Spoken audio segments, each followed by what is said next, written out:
Okay, so Jeremy. Jeremy was your given name. Yep. Why did tell me about this as your given name and why your parents named you Jeremy? So I don't know where they heard it. How's a couple of Marines got such an avant-garde idea to spell it with an IE? I haven't gone by that name in at least 15 years, but um, but it is confusing to a lot of people. So my voice is very deep, and sometimes when I'm on the phone with someone that doesn't know me, they'll say, "Okay, Mr. Franco," I let it go because you know men unseen still have more power Mm, in a lot of things than a woman on the phone. If it's a woman on the phone, they're gonna, depending on what kind of customer service you're dealing with, credit card, Home Depot, I don't know, you really don't get the same treatment. So they want to say Mr. Franco, yeah, go ahead. interesting. But what what I like about it is that it is, and that I am sort of neutral Mm, gender for a lot of people. I've been mistaken for a man sometimes, and part of that is the name. And I think my parents calling me that, they said if it was a boy, they want the boy to be called Justin. So they knew the girl spelling of it. Nobody had that then. My yeah. sister's name was Rochelle, so they had interesting name ideas. Yeah. That's very interesting. I was hesitant. Like I said, I was hesitant to bring it up. My older sister. Not everybody knows this, but my older sister was trans, and I also lost her. She died in uh, late 90s, so I very have deep empathy for your loss. But I was hesitant because I was like, I don't know what Backpack's story is, and I didn't want to out you in the event that that was your story, and so I just was very like conscious of it. Um but you were born female, you're born Yeah, Jeremy. yeah, um do you do you feel like that has served you in these very male dominated fields that you've been in, where like you have this gender neutralness about you? yeah. I think very, very much so. And I do. I have to say, I express as a woman, but I do like that it's a guest sometimes. Showing up when you fill out a form, then you show up. You can see the shock on the face. Oh, we thought, yes, like yes, you thought You it was gonna be enjoy like that. you're gonna offer me the job now, so you got him on the spot. That's happened. That happened when I went to apply for Mako to spray cars at Mako. Mm, The guy was like, "Oh, really? Oh, okay." And I see the women that are working there. They got masking tape rolls on their arm. They're not doing any legit job. They're doing that job, but they're not doing the detail. the But painting. I like the neutrality sometimes.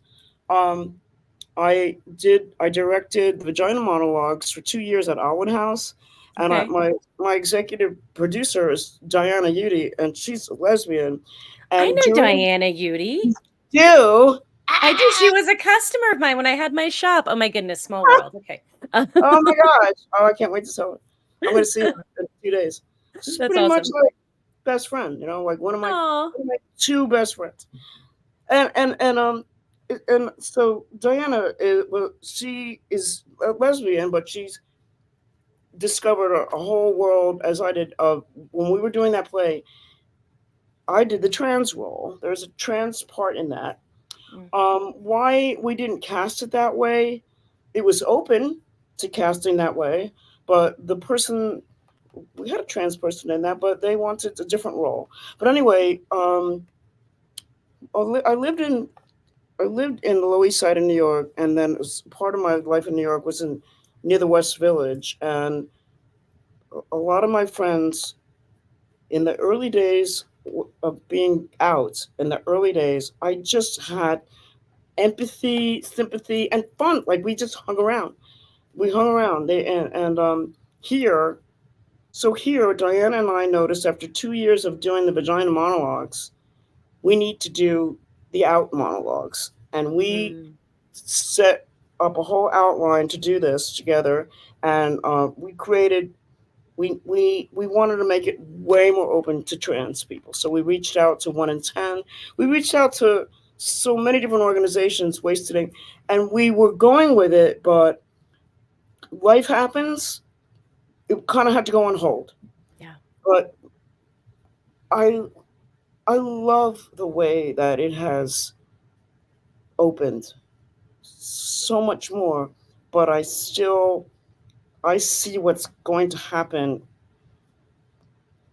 in this country if I don't want to make this political, but it's hard to not say that there's a certain movement that's going to be happening that'll make it very, very difficult to educate children or anybody, even college, high school students. Books are going off the shelves. Yeah. Books are flying off the shelves, and I don't mean people reading. I mean disappearing. It's getting banned. Yeah. The Yeah, I don't want to make this political, but Yeah. it's very, very sad. I believe in 100%. If you I have a hard time with the word love in domestic settings. It's much better to have a greater understanding and not rely on needing to have that word. But as far as like humanity, if you love somebody, what do you care what the gender is? What's the problem? Agreed. You know? Agreed. Oh my goodness. Well, thank you for sharing all of that with me as far as your background and your story. And and uh, yeah, being able to speak so candidly about it, I appreciate it. Yeah, And you're sure. absolutely right. It is fascinating to me. I mean, it must have served you Yeah. to a great degree, and I wonder if it had been if it would have been different. Um, if that weren't the case, right? If you were coming up in the 70s, you were coming up in this time when, like, yes, there was starting to have some revolution around gender roles and gender identity and just women in different types of jobs. But if you presented more typically, stereotypically, quote unquote, right, feminine, Yeah. and didn't have this gender neutral name, and if your experiences would have been different, do you feel like it would have been different, or would it have not mattered and you would have kept going I regardless? think the name gave me a lot. I think the name gave me a passport Mm. to mistaken identity, which is a great country to have a passport to. Yeah. But but when I was just mentioned with the Raincoats band, I think I always do. I have a female identity. It when I do the play, it goes very neutral. Hmm. But what I mentioned is like, with the Raincoats with that band, they were surprised when the press came out years later to be considered a queer band. Hmm. And I mean, at the time, you didn't even that word wasn't even a popular word. That word has evolved Yeah. a lot. Yeah. But when I was playing with them, they wore men's suits. I don't know, the lead singer, she put charcoal. They put charcoal on their faces to be like the anti makeup. Oh, But there was interesting. me with my snakeskin heel boots and tight green satin shiny latex pants, like shimmery lycra pants. And because I was glam. To me, I was more like the glam boys, Right.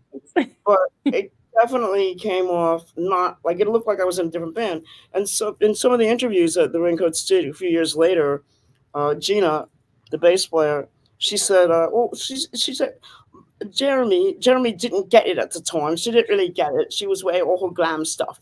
She wear her glam stuff, but I'm gonna see them in a couple of weeks actually.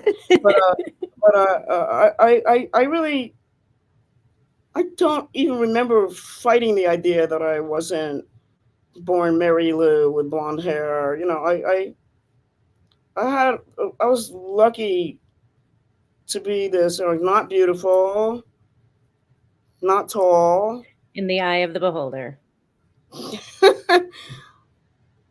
Yeah, all those kind of guys. But I had a boyfriend with a GTO, and I learned how to drive stick shift. Like it was all about the car, the guys with the good cars. Who cared about the guy? The car was it. The car spoke. It's so true. That was Amazing. my sister, the muscle car, muscle Right. car. That's it. Thank you so very much for joining me.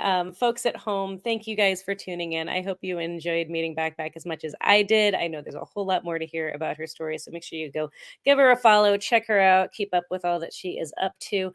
Make sure you come back next week to meet another incredible tradeswoman. And of course, every Monday, I release an archive episode of one of our episodes from this series, Past Life, on Instagram Live. So 2 times a week, you get a chance to listen to With Her Two Hands and meet another incredible tradeswoman. So until next week, be good to yourselves, be good to one another, be good human beings, and we'll see you next time.